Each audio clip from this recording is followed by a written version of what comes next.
在开始今天的节目前，咱们插播一条消息。根据德国之声报道，6月13号，以色列对伊朗首都德黑兰发起了雄狮崛起行动。伊朗有多处核设施和弹道飞弹工厂遭到空袭，至少2位军方高层被干掉。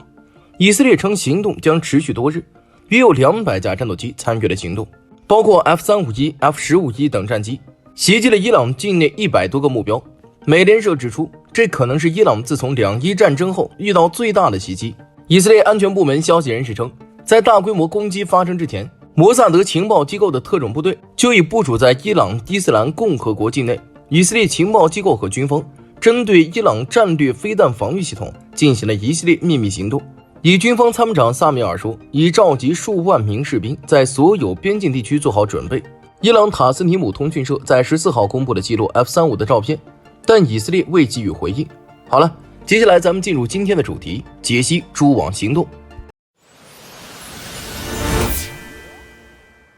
2025年6月1号凌晨，俄罗斯数个军事基地的上空爆发了一场天降噩梦。这场突袭没有尖锐的警报，取而代之的是一群看似不起眼、成本不到$2000的无人机。他们潮水般从四面八方扑向俄军战略空军基地。在短短数分钟内，俄空军基地上露天停放的图 95MS、图 2M3、A50化为废铁。这场史诗级打击，乌克兰称之为蛛网行动。之所以叫蛛网，是因为整个打击计划就像蜘蛛结网一样，悄无声息，环环相扣。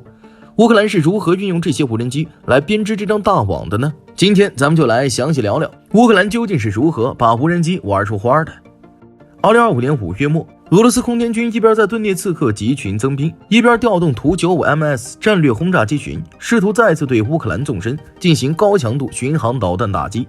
就是在这种压力之下，乌克兰情报与特种作战系统却悄悄展开了自开战以来最震撼的一次战略反击，针对俄罗斯远程打击能力展开了斩首行动，共动用117架自杀式无人机，精准命中图95、图 2M3、A50 等战略级空天平台，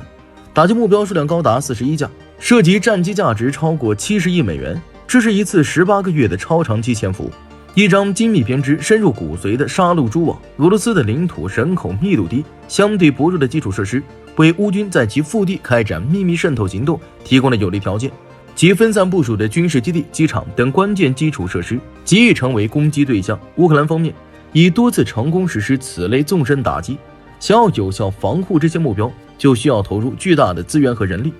然而，战争消耗使得俄罗斯兵力紧张，大量部队被抽调至前线，导致后方关键设施防护空虚。这一次乌克兰得以深入俄境内发动袭击，很大程度上正是利用了俄军后方兵力不足、民众警觉性较低的现实。行动总体策划由乌克兰总统泽连斯基直接授权，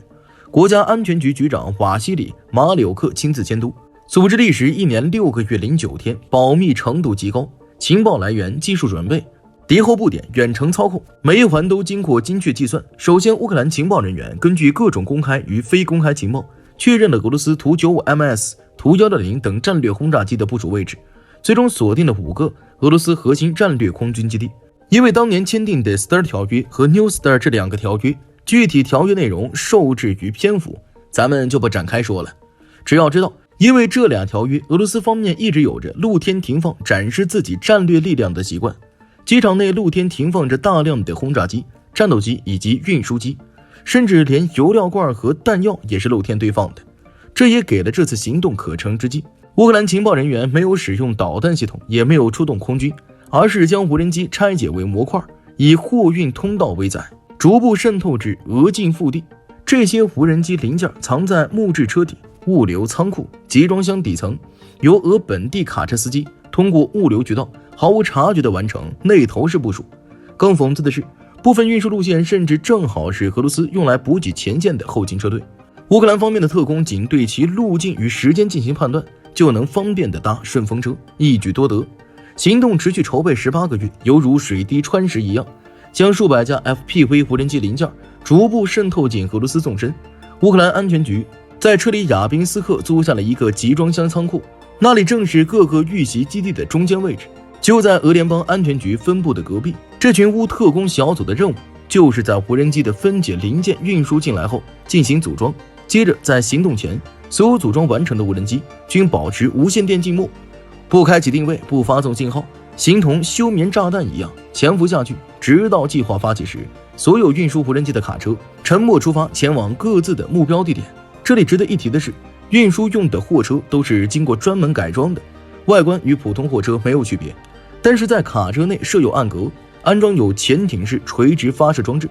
货车顶部也经过改装，可以自由打开天窗，而且车厢底部是木质的，可以防止全金属的车厢内部形成法拉第笼，使得无人机通讯异常，细节非常到位。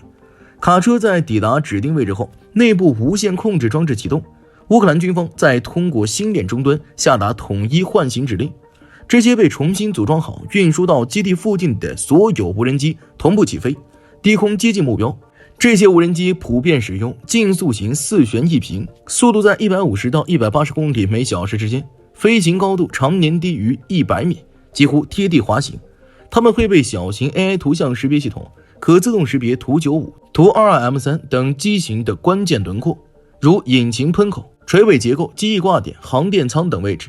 并据此选择最具破坏性的撞击角度，实施自杀式攻击。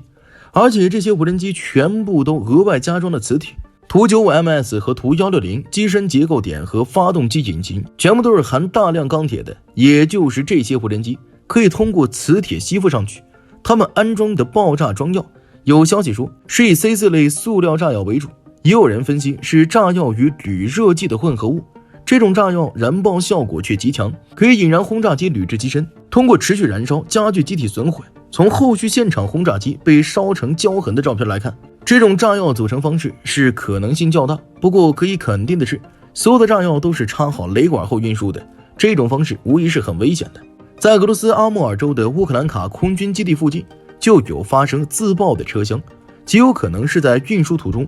意外通电或产生静电，导致雷管引爆了整个炸药。这些无人机设计的引爆点都是结构性致命位，这就使得攻击效果不仅仅是表面穿孔，而是结构性炸毁与诱爆。更恐怖的是，这些无人机的飞行噪音极低，在凌晨环境中靠近战机几乎无声，而俄军大部分基地又采取露天停机方式，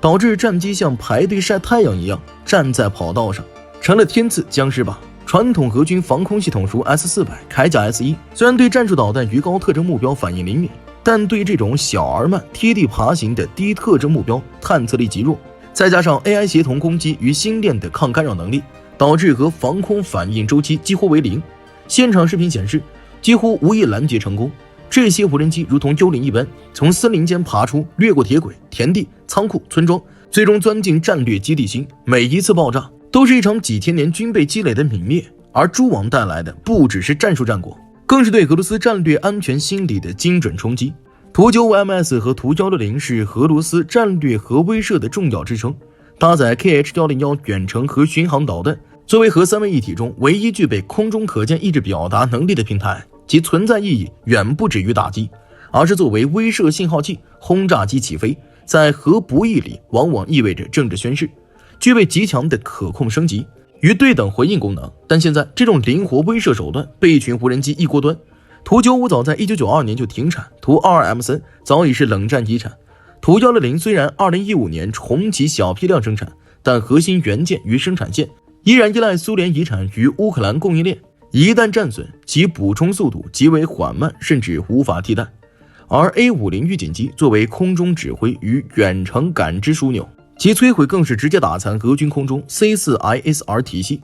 当这些平台被集中歼灭，俄罗斯战略空军的骨不仅断了，而且断的是再生不起来的那种。乌克兰用了不到100万美元就打掉了70亿美元以上的目标资产，这种战术平民 vs 战略富豪的对比，几乎等同于军事界的 GameStop 事件。俄后方再也不是安全区，纵深再也不是保护屏障。未来的战争不会再给造得起者天然优势，小国也可以敲掉大国的牙。星链加 AI 加低成本平台构成了新型远程攻击体系的雏形。无人机不再只是侦察和战术突击工具，而是具备战略级打击潜力的新一代空中特种兵。好了，重要行动的深入了解就到这里了，我是大兵，我们下期节目再见。